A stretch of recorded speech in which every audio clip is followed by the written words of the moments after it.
What's up, everyone? This is Dr. Webb here. Thank you guys for watching this video. Make sure you subscribe. New videos coming every week. Don't want to miss them. In this video today, I'm going to give you some specific and concrete things that you can do to make straight A's. This video is sponsored by Lecturio, so go over to lecturio.com and make sure you guys check them out. I'll talk some more about them at the end of the video. But in order to make good grades or make straight A's in school, I came up with a few things to help you guys be successful.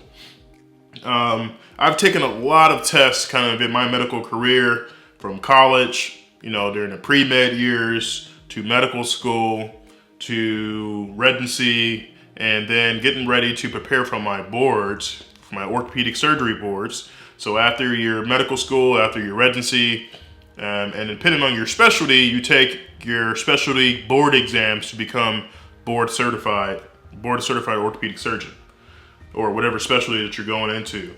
So I came up with a couple of things that can help you guys be successful, help me be successful, and help me get to this point where I'm at today. So number one thing, the things that you can do to make straight A's and to actually learn the material well and it sticks with you so you do well throughout your whole medical career, the number one thing is to have a plan. If you don't have a plan or something that is written out, not just, I'm gonna study microbiology today, psychiatry tomorrow, physics the next day. It needs to be written out, it needs to be concrete, it needs to be something that you can actually see.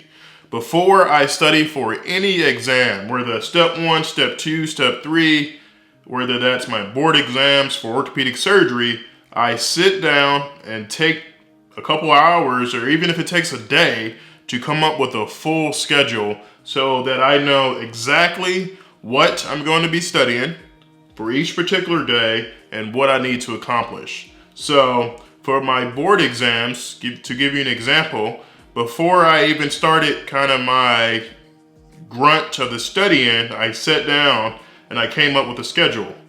This day I'm going to review pathology. This day I'm going to review hand surgery. Tomorrow I'm going to review oncology.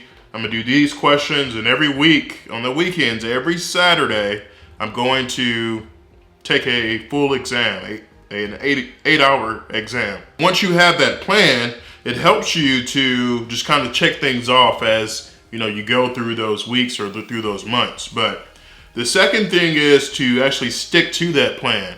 You're going to have things that come up along the way, whether that's getting sick. I've been sick here over the last week, so I haven't been studying as much. Or you're going to have some family problems, car problems. Things are going to happen. It's life. Things are going to happen. So you have to keep that in mind when you are kind of coming up with your plan. The second thing that you need to do, and which I think is probably up there in terms of importance, number one, of making a plan, is actually do questions.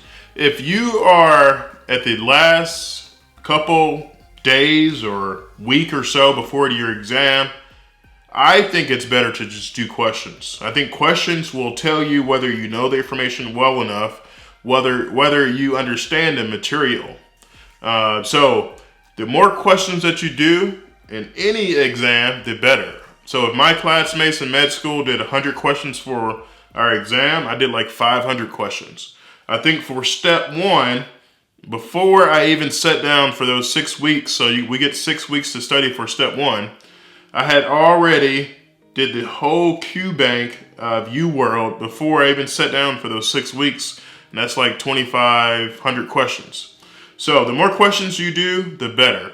You have to incorporate questions, whether these are given from your school, practice exams, or whether questions that you kind of come up with. You have to have some type of check ring to test whether you know the information well enough. Because I can read a chapter or a concept and think I know it until I get to the question and I get it wrong. Then that's when you realize you don't really know what you thought you knew.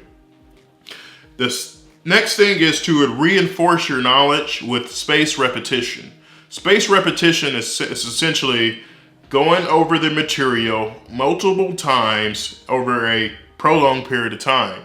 So if I had an exam coming up, let's say in 10 days, and there was 50 lectures on that exam, I need to be scheduling my lecture reviews to go over those lectures. Say I need to do 10 lectures on this day, or 5 lectures on this day, 5 lectures on this day, 5 lectures on this day. And then in addition to those 5 lectures, I maybe need to go over 2 more lectures that I just didn't understand. So you need to have a system in place where by the time the exam came around, say for instance you had 10 days left, that you would have went over that material 3 or 4 times. So whatever system that you can come up with, that in those 10 days, 50 lectures, okay, I need to review 10 lectures today just so I can go through everything at least twice.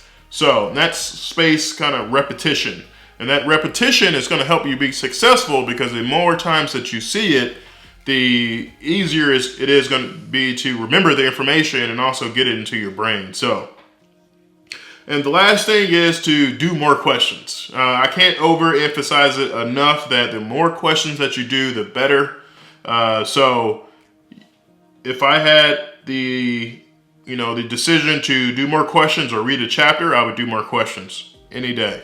So those are my kind of tips and suggestions for you guys to get straight A's. This is what I use in college. This is what I use in medical school. This is what I use today in residency. And that's how I've been so successful, by using a plan like this. You have to write it out. It has to be concrete.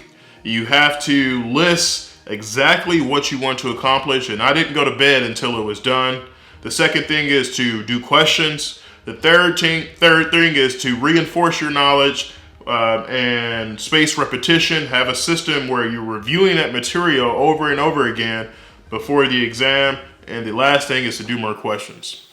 All right, so I'm gonna head over to Lecturio and show you guys kind of how this company here can be help you be successful. This video is sponsored by Lecturio, so thank you, Lecturio, people over Lecturio, for sponsoring this video. But I'm gonna go over some things that they have that I wish I would have had in med school, and even some of their videos and lectures I use this day to kind of review for different topics. So we're gonna go over that here soon. So if you log into Lecturio's website, you can come upon this kind of home screen right here. The first thing that you see is kind of the overview of the website. So they have the curriculums here.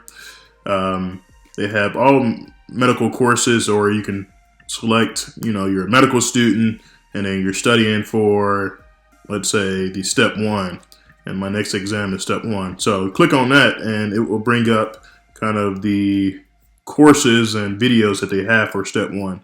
They have a 33-day boot camp. They have a 99-day, depending on how many days you have left. And the good thing that they have is this Q bank right here. And the good thing about this Q bank, if you configure a new test right here,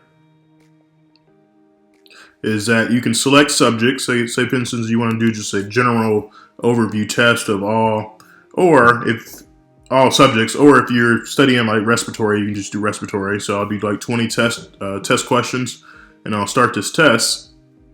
And this is a very similar format to what it looks like on the actual board. So I'm just going to select one of these answers, and it tells you some feedback here and also some related videos. So you can click on this if you need to review the heme synthesis.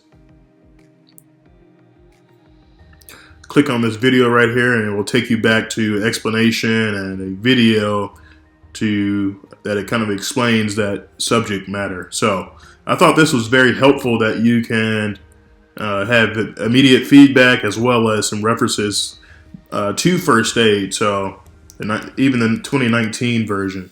So I thought this was, like I said, very helpful. And if you go back to the front portion of the website, the some different things that they have as well as spaced repetition, which I think is real good. Like I spoke about, this is something that you need to constantly review the material. And these questions or things that you miss, you can have them come back, and they will constantly remind you, like, you have 2 of these that are due today. You can bookmark things as well, things that you want to remember. And here's the rest of the curriculum. So I'll go through one of these videos with you. Say, for instance, you're studying anatomy. You click on that anatomy portion, and you guys are in, let's say, neuroscience. They have 85 videos, which is really impressive for neurosurgery. Say, for instance, you guys are studying the cerebral cortex, and you're just not sure why something is the way it is, or if you want to just review the parietal lobe. They break it down very succinctly. So, and this is, videos that are taught by professors from, Ivy League schools. These are from Harvard, from Yale, from all over the U.S. So, and I haven't seen any resources out there that are this in depth, and where you have professors that are just teaching you information at your fingertips. So check out Lecturio. I think they have really good resources that you can use, not only for step 1, but for step 2. If you are a nursing student and you're taking your NCLEX, if you are, pre-med student and you're studying for the MCAT, they have all different types of resources that you can use. For biochemistry, over 240 videos, biology, foundation, psychology, and physics. So definitely check them out. Thank you to Lecturio for sponsoring this video. All right, so definitely check them out over at Lecturio. They have some wonderful products that you can use to be successful in your studies, whether you're pre-med, medical school, or you're done with medical school as a resident. They have resources for all of that. So as a resident, chief resident, I'm still, I still review my anatomy. Videos like that are really helpful. Also, they have some great ebooks for you guys that you guys can check out. They have a USMLE ebook as well as a cardiovascular one. But the Q banks is what set them apart from everyone else. The ability to review your answers and also have direct kind of videos that are linked back to their curriculum. I think that's priceless, and I think that will save you a lot of time instead of flipping through Google or different websites trying to find resources or an explanation to a question. So thank you guys for watching this video. Make sure you subscribe. New videos coming every week. We'll see you next time.